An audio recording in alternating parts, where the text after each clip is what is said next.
നമസ്കാരം. ആസാദി വാർത്തയുടെ നൈറ്റ് എഡിഷന് സ്വാഗതം. നോക്കാം ഇന്നത്തെ പ്രധാനപ്പെട്ട വിശേഷങ്ങൾ.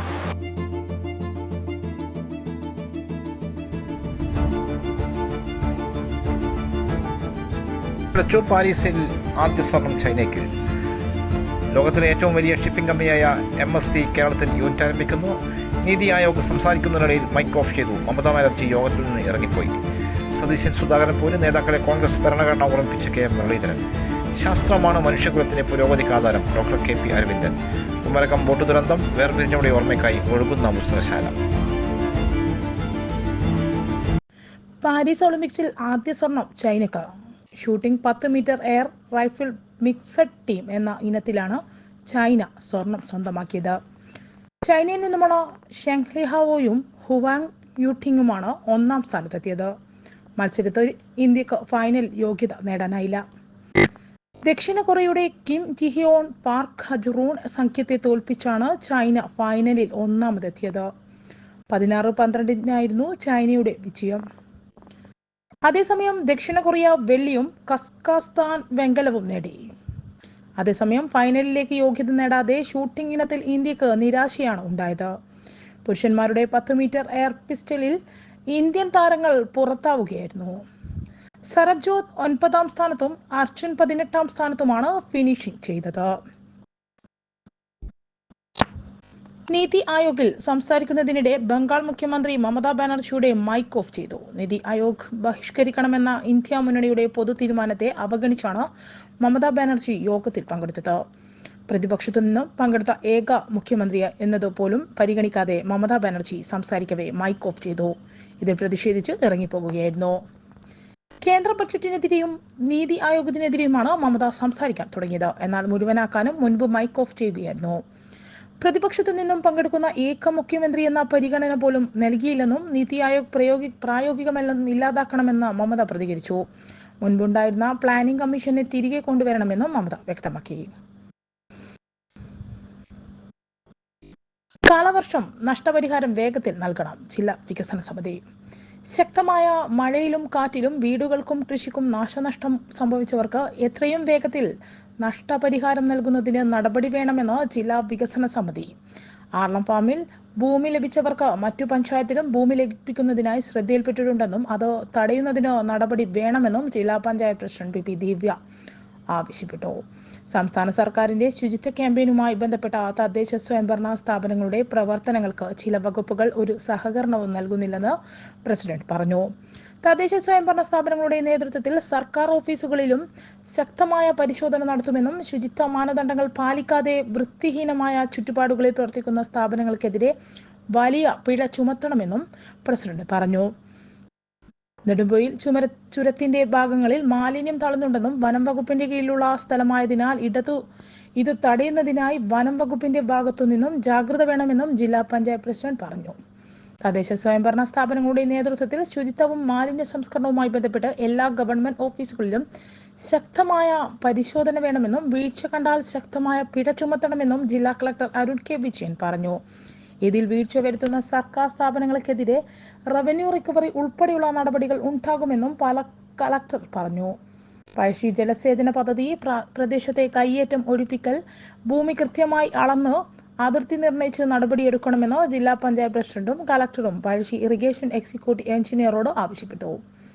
ജില്ലാ കളക്ടർ അരുൺ K. വിജയൻ അധ്യക്ഷത വഹിച്ച യോഗത്തിൽ സണ്ണി ജോസഫ് MLA, സജീവ് ജോസഫ് MLA, ജില്ലാ panchayat president PP Divya, vice president advocate Binoy Kurian, sub collector Sandeep Kumar, assistant collector Granthi Sai Krishna, വിവിധ വകുപ്പ് മേധാവികൾ, ഉദ്യോഗസ്ഥർ തുടങ്ങിയവർ പങ്കെടുത്തു. News desk Azadi media. വാർത്തകൾക്കപ്പുറം സ്കൂൾ ന്യൂസ് ലെറ്റർ മത്സരം. തലശ്ശേരി സെന്റ് ജോസഫ് ജേതാക്കൾ. വായനാ മത്സരം 2024 ഭാഗമായി ജില്ലയിലെ സ്കൂളുകൾക്കായി ജില്ലാതല സംഘാടക സമിതി സംഘടിപ്പിച്ച വാർത്തകൾക്കപ്പുറം പത്രവാർത്ത അവലോകനം സ്കൂൾ ലെറ്റർ മത്സരത്തിൽ Thalassery saint Joseph higher secondary school ജേതാക്കളായി. ഹയർ സെക്കൻഡറി വിഭാഗത്തിലും ഹൈസ്കൂൾ വിഭാഗത്തിലും സെന്റ് ജോസഫ് ഹയർ സെക്കൻഡറി സ്കൂളിനാണ് ഒന്നാം സ്ഥാനം. ഹയർ സെക്കൻഡറി വിഭാഗത്തിൽ മമ്പറം ഹയർ സെക്കൻഡറി സ്കൂൾ 2ാം സ്ഥാനം നേടി. ഹൈസ്കൂൾ വിഭാഗത്തിൽ കമ്പിൽ മാപ്പിള ഹയർ സെക്കൻഡറി 2ാം സ്ഥാനവും വളവട്ടണം CHMH GHSS 3ാം സ്ഥാനവും കരസ്ഥമാക്കി. ജൂൺ 19 മുതൽ 25 വരെയുള്ള പത്രങ്ങളിലെ വിവിധ മേഖലകളിലെ വാർത്തകളെ വാർത്തയെക്കുറിച്ചുള്ള അവലോകനങ്ങളും ചിത്രങ്ങളും ഇല്ലസ്ട്രേഷനും ഉപയോഗിച്ച് ന്യൂസ് ലെറ്റർ തയ്യാറാക്കാനായിരുന്നു മത്സരം. BRC തലത്തിൽ തിരഞ്ഞെടുക്കപ്പെട്ട എൻട്രികളാണ് ജില്ലാതല മത്സരത്തിൽ പരിഗണിച്ചത്. News desk Azadi media.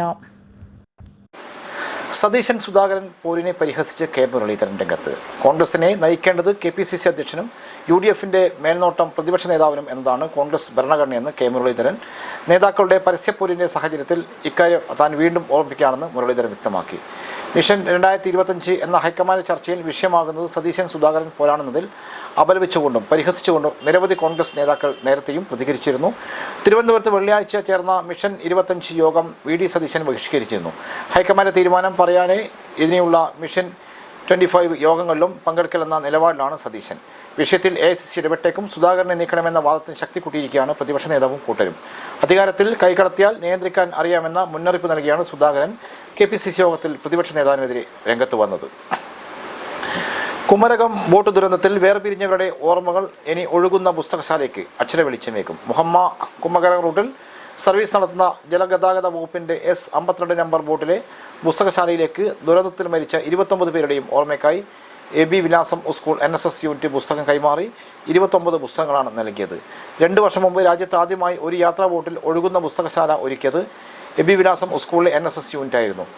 300-ലേറെ പുസ്തകമുള്ള ഈ ബോട്ടിലേക്ക് തന്നെയാണ് കുമരകം ദുരന്തത്തിൻ്റെ 22ാം വാർഷിക ദിനത്തിൽ 29 പുസ്തകം കൂടി നൽകി ഇവർ പ്രിയപ്പെട്ടവരുടെ ഓർമ്മയ്ക്കായി പുസ്തക അഞ്ജലി ഏകിയത്. ഓർമ്മയ്ക്കുള്ള പുസ്തകം അച്ഛൻ MK സുകുമാരനും സഹോദരൻ ഷാജിയും ചേർന്ന് ഏറ്റുവാങ്ങി. ഇവരുടെ വീട്ടുവളപ്പിൽ ഓർമ്മമരമായി പ്ലാവിൻ തയ്യും നട്ടു. മറ്റുള്ളവരുടെ പുസ്തകങ്ങൾ സ്കൂൾ മാനേജർ K ജയലാൽ വിദ്യാർത്ഥികളിൽ നിന്നും ഏറ്റുവാങ്ങി സ്റ്റേഷൻ മാസ്റ്റർ ഷാനവാസ് ഖാനെ കൈമാറി. അനന്യ P അനിൽ സ്മരണാഞ്ജലി ഗാനം ആലപിച്ചു. ദുരന്തത്തിൽ മരിച്ച ഷൈനിയുടെ അച്ഛനാണ് MK സുകുമാരനും സഹോദരൻ ഷാജിയും. PTA പ്രസിഡന്റ് KS നാലിച്ചൻ അധ്യക്ഷനായി.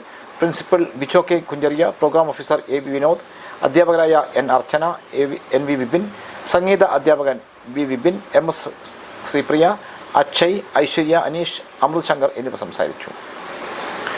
ലോകത്തിലെ ഏറ്റവും വലിയ ഷിപ്പിംഗ് കമ്പനിയായ MSC കേരളത്തിലെ ആദ്യ യൂണിറ്റ് കൊച്ചിയിൽ ആരംഭിക്കുന്നു. മന്ത്രി P രാജീവാണ് ഇക്കാര്യം അറിയിച്ചത്. കമ്പനിയുടെ IT ടെക് മേഖലയിലെ പ്രവർത്തനങ്ങൾക്കാണ് 20,000 ചതുരശ്ര അടിയിൽ ഇൻഫോ പാർക്ക് ഫേസ് 1-ലുള്ള ലുലു സൈബർ ടവറിൽ സ്ഥലമേറ്റെടുത്തിരിക്കുന്നത്. 250 പേർക്ക് ജോലി ചെയ്യാൻ സാധിക്കുന്ന വിധത്തിൽ എത്രയും പെട്ടെന്ന് നിർമ്മാണം പൂർത്തിയാക്കാനാണ് MSC ഉദ്ദേശിക്കുന്നത്. സംസ്ഥാന വ്യവസായ നയത്തിൽ സുപ്രധാന മേഖലയായി കേരളം അടയാളപ്പെടുത്തിയിരിക്കുന്ന മാരിടൈം മേഖലയിൽ രാജ്യത്തിന് ഹബ്ബായി മാറാനുള്ള കേരളത്തിൻ്റെ ശ്രമങ്ങൾക്ക് ലഭിക്കുന്ന ഏറ്റവും വലിയ മുന്നേറ്റങ്ങളൊന്ന കൂടിയാണിത്. ലോകോത്തര മാരിടൈം കമ്പനിയായ ക്രോങ്സർക്ക് കഴിഞ്ഞ മാസം കൊച്ചിയിൽ പ്രവർത്തനം ആരംഭിച്ച് വളരെ പെട്ടെന്ന് തന്നെ മറ്റൊരു ആഗോള കമ്പനി കൂടി കേരളത്തിൽ കടന്നു വരുന്നത് കേരളം ശരിയായ ദിശയിൽ സഞ്ചരിക്കുന്നുവെന്ന് കൂടി തെളിയിക്കുകയാണെന്ന് P രാജീവ് പറഞ്ഞു.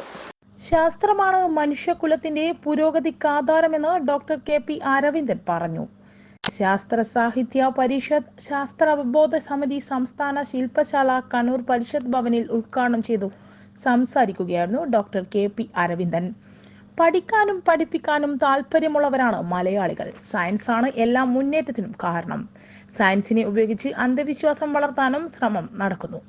പുതിയ സാഹചര്യത്തിൽ ശാസ്ത്രപഠനം മാധ്യമ സാധ്യതകൾക്കനുസരിച്ച് ഉപയോഗിച്ച് സാധാരണ ജനങ്ങൾക്കിടയിൽ സയൻസിനെ കുറിച്ച് കൂടുതൽ ബോധം ഉണ്ടാക്കണം.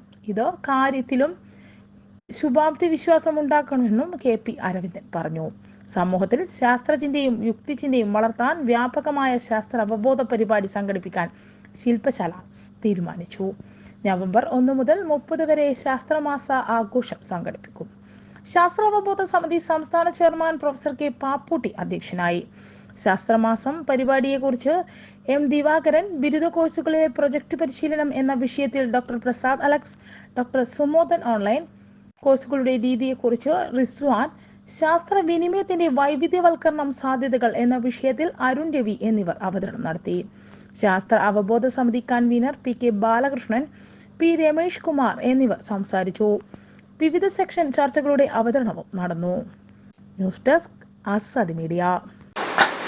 മാനവീയ വീതിക്കെതിരെ അതിശയ പരാമർശം K മുരളീധരനെതിരെ കലാസംസ്കാരിക പ്രവർത്തകർ. K മുരളീധരന്റെ മാനവീയം വിരുദ്ധ പ്രസ്താവനയ്ക്കെതിരെ മാനവീയം തെരുവിടം കൾച്ചർ കളക്റ്റീവ് രംഗത്ത്. മുരളീധരന്റെ അതിശയം കലാകാര സമൂഹത്തിന് നേരെയുള്ള വെല്ലുവിളിയെന്ന് മാനവീയം തെരുവിടം കൾച്ചർ കളക്റ്റീവ് പ്രതികരിച്ചു. വെറുപ്പും വിദ്വേഷവും സ്ഥാപനവൽക്കരിച്ച് പൊതു ഇടങ്ങളെ ശിഥിലീകരിക്കുന്നതിനുള്ള വലതുപക്ഷ അജണ്ടയുടെ അവസാനത്തെ ഉദാഹരണമാണിതെന്നും അവർ തുറന്നടിച്ചു. പ്രസ്താവന പിൻവലിച്ച് ഖേദപ്രകടനം നടത്തിയില്ലെങ്കിൽ നിയമ നടപടി സ്വീകരിക്കുമെന്ന് മാനവീയ തെരുവിടം കൾച്ചർ കളക്ടീവ് അറിയിച്ചിട്ടുണ്ട്. രാത്രിയിൽ ഇൻഡോറിൽ നടക്കേണ്ട കാര്യങ്ങൾ ഔട്ട്ഡോറിൽ നടക്കാനുള്ള സംവിധാനമാണ് മാനവീയത്തിലുള്ളതെന്നും മറ്റ് പല ഏർപ്പാടുകൾക്കുള്ള സൗകര്യം മാനവീയം വീതിയിൽ ഒരുക്കിയിട്ടുണ്ടെന്നും തിരുവനന്തപുരത്ത് നടന്ന യൂത്ത് കോൺഗ്രസ് പരിപാടിയിലാണ് കെ മുരളീധരൻ പറഞ്ഞത്.